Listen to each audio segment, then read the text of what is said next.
উজনিৰ পৰা নামনিলৈ চলিছে বুলডোজাৰ। যোগীঘোপাত বন্দৰৰ মাটিত দ্বিতীয় দিনাও উচ্ছেদ। বুলডোজাৰৰ সন্মুখতে বাগৰি পৰি বেদখলকাৰীৰ প্ৰতিবাদ। বন্দৰৰ ভূমি বেদখলমুক্ত কৰিবলৈ চলিছে বুলডোজাৰ। হঠাৎ বুলডোজাৰৰ সন্মুখত শুই দিলে মহিলাই। আৰক্ষী অৰ্ধসামৰিক বাহিনী সষ্টম।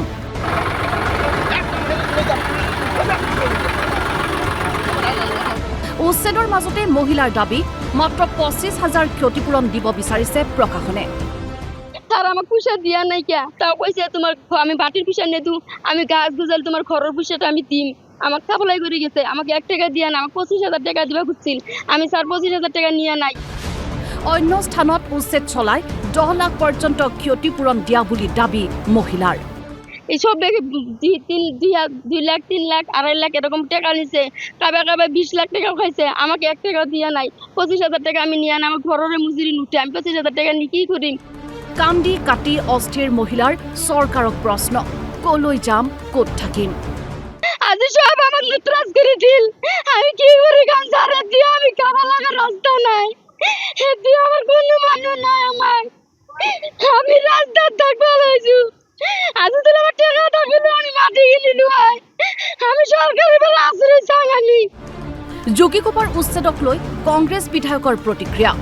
তেওঁলোকে ভাবিছে যে নামনি অসমত যদি একাংশ বিশেষ জনগোষ্ঠীৰ মানুহক অত্যাচাৰ কৰা হয়, হয়তোবা উজনিত ভেটি মজবুত হয়ে, কিন্তু এয়া তেওঁলোকৰ অলিক স্বপ্ন, ইয়াত তেওঁলোকৰ বাস্তৱতা নাই। ইতিমধ্যে উজনি অসমত মানে বিজেপিৰ মানে ভৰিৰ তলৰ মাটি নোহোৱা হৈছে। আমাৰ গৌৰৱ গগৈ ডাঙৰীয়া সভাপতিৰ দায়িত্ব লোৱাৰ পিছত উজনি অসমত কংগ্ৰেছৰ ভেটি মজবুত হৈছে। সেইকাৰণে তেওঁলোকে এনেকুৱা অপচেষ্টা চলাই আছে। আৰু বণিক গোষ্ঠী আদানী, আম্বানী আৰু আপোনাৰ ৰামদেৱকো বহুত মাটি দিয়া হৈছে। ভূমি দিয়াৰ স্বাৰ্থত তেওঁলোকে এইবিলাক নাটক ৰচনা কৰি আছে। বুলডোজাৰ চলিল চৰাইদেউৰ মথুৰাপুৰত। ভূঞা পুখুৰীত বেদখলমুক্ত কৰিবলৈ পুৱাতেই আহিল প্ৰশাসন। ইনাই বিনাই বেদখলকাৰীৰ চিঞৰ, আমি বাংলাদেশী নহয়, খিলঞ্জীয়া মুছলমান।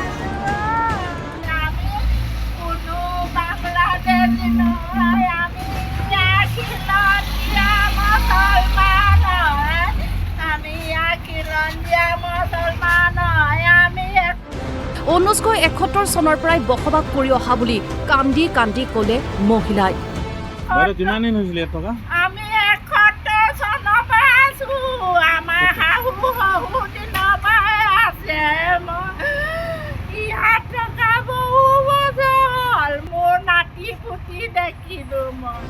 প্ৰয়াত মুখ্যমন্ত্ৰী তৰুণ গগৈকো হেনো আবেদন জনাইছিল মাটিৰ পট্টা বিচাৰি।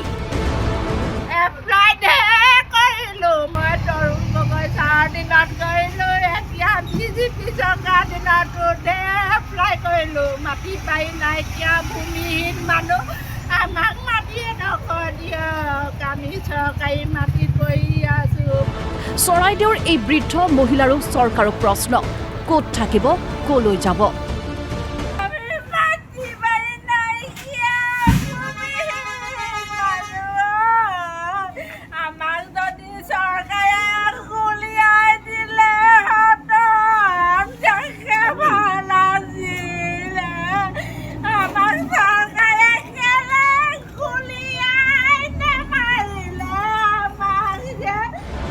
যোগীঘোপাৰ পৰা মনোহৰ হুছেইন আৰু সোণাৰীৰ পৰা অৰূপ দিহিঙীয়াৰ ৰিপৰ্ট DY 365।